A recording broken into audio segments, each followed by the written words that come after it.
Hello, എല്ലാവർക്കും നമ്മുടെ മഴതോരും മുൻപേ സീരിയലിൻ്റെ അടുത്തൊരു എപ്പിസോഡിലോട്ട് ഏവർക്കും സ്വാഗതം. അപ്പോൾ നമ്മൾ കഴിഞ്ഞ ദിവസം കണ്ടായിരുന്നു അല്ലേ, നമ്മുടെ അലീന ആ വീട്ടിൽ നിന്ന് പോവാണ് എന്നുള്ള കാര്യം നമ്മുടെ വൈജയന്തിയോട് പറയുന്ന ഒരു സീനും കൃഷ്ണജയ്ക്ക് അതൊട്ടും തന്നെ സഹിക്കാൻ പറ്റുന്നില്ല.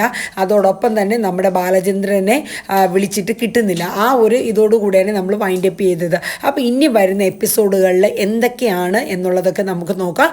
അതിന് മുന്നേ ആയിട്ട് നമ്മുടെ വീഡിയോ ഒക്കെ കണ്ട് ഇഷ്ടപ്പെടുകയാണെങ്കിൽ എല്ലാവരും നമ്മുടെ വീഡിയോസൊക്കെ ഒന്ന് ലൈക്ക് ചെയ്യുക, ഷെയർ ചെയ്യുക. അതോടൊപ്പം തന്നെ നിങ്ങളുടെ വിലയേറിയ അഭിപ്രായങ്ങൾ എന്താണെങ്കിലും ഒന്ന് കമൻറ്റ് ചെയ്യുക കേട്ടോ. നമ്മുടെ വീഡിയോ ഒക്കെ കാണുമ്പോൾ സ്കിപ്പ് അടിക്കേണ്ടൊക്കെ ഒന്ന് കണ്ട് സപ്പോർട്ട് ചെയ്യണേ. ഒപ്പം തന്നെ നമ്മുടെ ചാനൽ ഇതുവരെ സബ്സ്ക്രൈബ് ചെയ്തിട്ടില്ലെങ്കിൽ ഒന്ന് സപ്പോർട്ട് ചെയ്യണേ. അപ്പോൾ നമുക്ക് വീഡിയോയിലോട്ട് പോകാം. അങ്ങനെ നമ്മുടെ വൈജയന്തി രാത്രിയായിട്ടും കൂട്ടുകാരെ വിളിച്ചു നോക്കി, ജ്വല്ലറിയിലും ഷോപ്പിലൊന്നും എത്തിയിട്ടില്ല എന്ന് പറഞ്ഞ് ഉച്ച കഴിഞ്ഞ് എന്ത് പറ്റി ഈ ബാലേന്ദ്രൻ എന്നുള്ള രീതിയിൽ ഇച്ചിരി കൺഫ്യൂഷനായിട്ടിരിക്കുകയാണ്. ബബിതയ്ക്കും നമ്മുടെ കൃഷ്ണജയ്ക്കും ആകെ ടെൻഷനായിട്ടിരിക്കുകയാണ്. ആ സമയത്ത്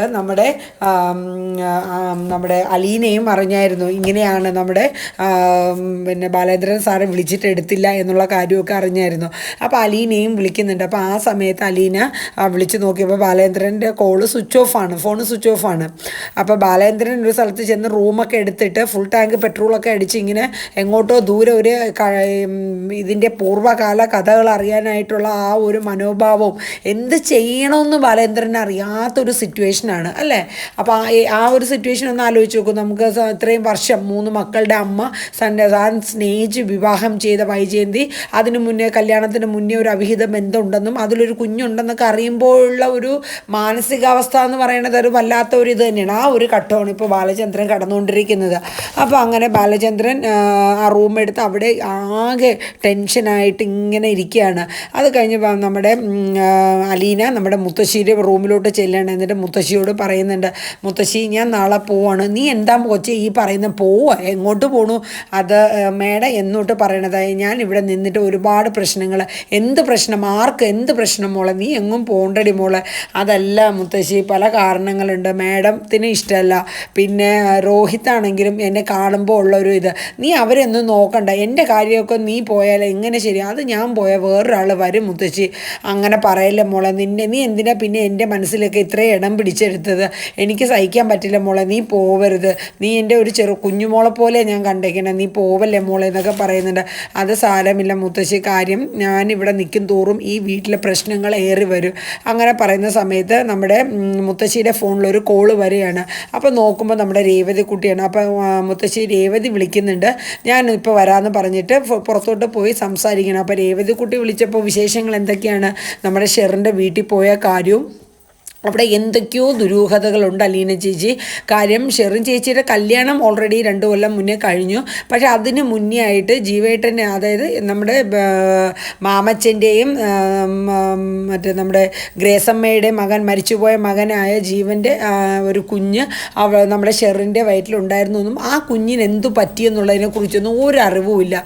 കാര്യം ആ കുഞ്ഞ് അബോഷനായി പോയി എന്നാണ് തോന്നുന്നത് എന്നൊക്കെ ഇങ്ങനെ പറയുന്നുണ്ട് രേവതി കുട്ടി. എന്തായാലും ഞാൻ അവിടുത്തെ റോയി എന്ന് പറഞ്ഞ ഒരു ചേട്ടൻ്റെ വൈഫിൻ്റെ നമ്പർ മേടിച്ചുകൊണ്ട് വന്നിട്ടുണ്ട്.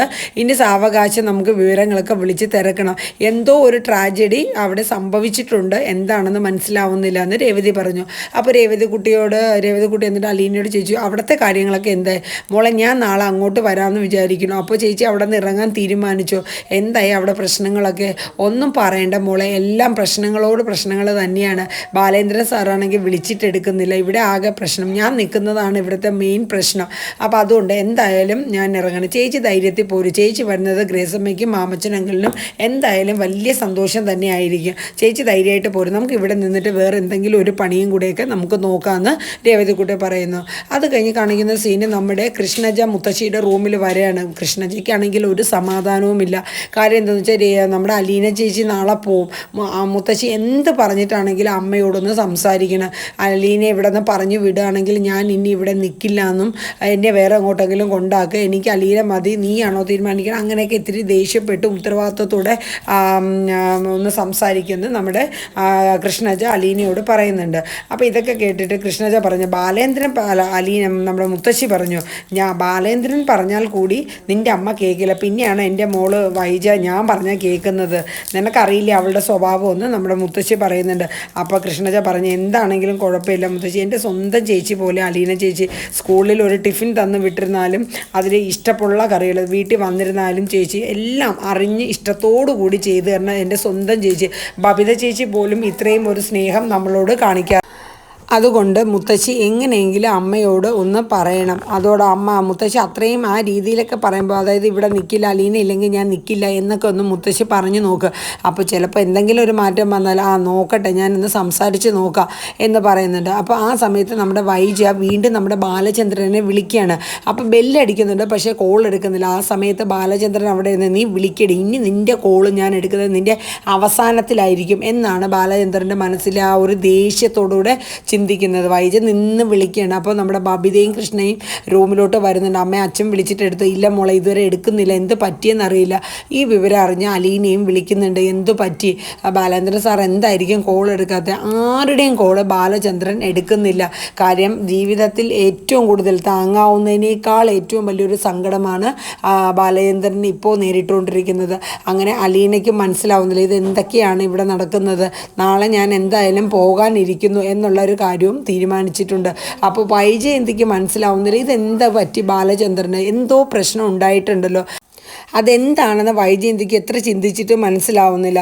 പക്ഷെ അലീനയുടെ ഉള്ളിലാണെങ്കിൽ കത്തുന്ന പോലത്തെ പല ടെൻഷനും ഇങ്ങനെ വന്നുകൊണ്ടിരിക്കുകയാണ്. ഇതെന്തു പറ്റി, എന്താണ് ഇവിടെ സംഭവിക്കുന്നത്, ബാലേന്ദ്രൻ സാറിന് എന്തോ പറ്റിയിട്ടുണ്ട്. കാരണം ഇന്ന് ഉച്ച തൊട്ടുള്ള കാര്യങ്ങൾ അലീന ഓരോന്നായിട്ട് ഓർത്ത് നോക്കുകയാണ്. കാരണം ഊണ് കഴിച്ച് അകത്ത് കയറുന്നവരെ സാറിന് യാതൊരു കുഴപ്പവും ഉണ്ടായില്ല. അതിനുശേഷം എന്താണ് സംഭവിച്ചത്, ഇനി എന്തെങ്കിലും ടെൻഷനാണ്, ഷോപ്പിൽ പോയിട്ടില്ല, ജ്വല്ലറി പോയിട്ടില്ല, എങ്ങും പോയിട്ടില്ല, ഫോൺ വിളിച്ചിട്ടും എടുക്കുന്നതുമില്ല, ആദ്യം കിട്ടിയില്ല ഇപ്പം എടുക്കുന്നില്ല. അപ്പോൾ ഇതെന്താണ് സംഭവിച്ചതെന്ന് നമ്മുടെ അലീന എത്ര ചിന്തിച്ചിട്ടും മനസ്സിലാവുന്നില്ല. അതുപോലെ തന്നെ വൈജയന്തിയും ആഞ്ഞ് ചിന്തിക്കേണ്ടത് ഇതെന്താണ് പറ്റിയത്, ബാലേന്ദ്രൻ എത്ര ടെൻഷനാണെങ്കിലും കോള് എടുക്കും, ഇത്രയും വൈകി, അപ്പോൾ വീട്ടിൽ എന്തായാലും നമ്മൾ ടെൻഷൻ അടിക്കും, അപ്പോൾ എന്തോ നല്ല സീരിയസ് ആയിട്ടുള്ള പ്രശ്നം ഉണ്ടായിട്ടുണ്ട് എന്നുള്ളത് വൈജയ്ക്കും മനസ്സിലായിട്ടുണ്ട്. അപ്പം മുത്തശ്ശിക്കും ആകെ ടെൻഷൻ ആവുകയാണ്. കാരണം എന്ത് പറ്റിക്കാണോ ബാലേന്ദ്രന്, എൻ്റെ മുത്തശ്ശി പ്രാർത്ഥിക്കേണ്ടത് ഒന്നും വരുത്തരുതേ ബാലേന്ദ്രന്, എന്താണെങ്കിലും ഒരു പ്രശ്നവും ഇല്ലാണ്ട് എത്രയും വേഗം വീട്ടിൽ തിരിച്ചെത്തണം എന്നുള്ള രീതിയിൽ. അതുപോലെ തന്നെ ബബിതയ്ക്കും കൃഷ്ണജയ്ക്കും എല്ലാവർക്കും മൊത്തത്തിലൊരു ടെൻഷനാണ്. അപ്പോൾ അതിൻ്റെ ഇടയിൽ അലീന മനുവിനെയൊക്കെ വിളിച്ച് കാര്യങ്ങൾ പറയുന്നുണ്ട്, ഇങ്ങനെ സാറിനെ വിളിച്ചിട്ട് ഇങ്ങനെ കിട്ടുന്നില്ല, സ്വിച്ച് ഓഫ് ആയിരുന്നു, ഇപ്പോൾ വിളിച്ചിട്ടാണെങ്കിലും കോൾ എടുക്കുന്നില്ല, എന്ത് പറ്റി എന്നൊന്നും അറിയില്ല മനുവേട്ട എന്നുള്ളതൊക്കെ പറയുന്നുണ്ട്. എന്തായാലും നാളെ അലീന പോവാനും ഇരിക്കുന്നുണ്ട്. അപ്പോൾ ഇനി വരും ദിവസങ്ങളിൽ എന്തൊക്കെ മാറ്റങ്ങളാണ് നമ്മുടെ മഴതോറും മുൻപേ സീരിയലിൽ ഇനി വരാനിരിക്കുന്നത്, നമ്മുടെ ബാലചന്ദ്രൻ്റെ മറ്റൊരു മുഖമാണോ നമ്മൾ കാണാനിരിക്കുന്നത്, അലീന ഈ വീട് വിട്ട് ഇറങ്ങുകയാണോ, സ്വന്തം അമ്മയും കൂടപ്പുറപ്പുകളെ ഉപേക്ഷിച്ച് അലീന മറ്റൊരു ജീവിതത്തിലേക്ക് പോകുമോ എന്നൊക്കെയുള്ള കാര്യങ്ങൾ വരുന്ന എപ്പിസോഡുകളിലൂടെ നമുക്ക് മനസ്സിലാക്കാം. അപ്പോൾ അതുവരേക്കും നമ്മുടെ വീഡിയോസൊക്കെ ഒന്ന് കണ്ട് സപ്പോർട്ടൊക്കെ ഒന്ന് ചെയ്തു തരാം കേട്ടോ. എല്ലാവരും ലൈക്ക് അടിക്കുക, ഷെയർ ചെയ്യുക, അതുപോലെ നിങ്ങളുടെ വിലയേറിയ അഭിപ്രായങ്ങളൊക്കെ ഒന്ന് കമൻറ്റ് ചെയ്യുക, അതോടൊപ്പം ഹൈപ്പും കൂടെ ചെയ്യുക കേട്ടോ. അതിനോടൊപ്പം തന്നെ നമ്മുടെ നമ്മുടെ ചാനൽ ഇതുവരെ നിങ്ങൾ ആരും സബ്സ്ക്രൈബ് ചെയ്തിട്ടില്ലെങ്കിൽ ഒന്ന് സബ്ബൂടെ ചെയ്ത് സപ്പോർട്ട് ചെയ്ത് തരാം. അപ്പോൾ ഇത്രയേ ഉള്ളൂ. അടുത്തൊരു വിശേഷവുമായി പ്രൊമോ വീഡിയോയുമായി നിങ്ങളുടെ മുന്നിൽ ഞാൻ വീണ്ടും എത്തും. അതുവരേക്കും ടാറ്റാ, ബൈ ബൈ.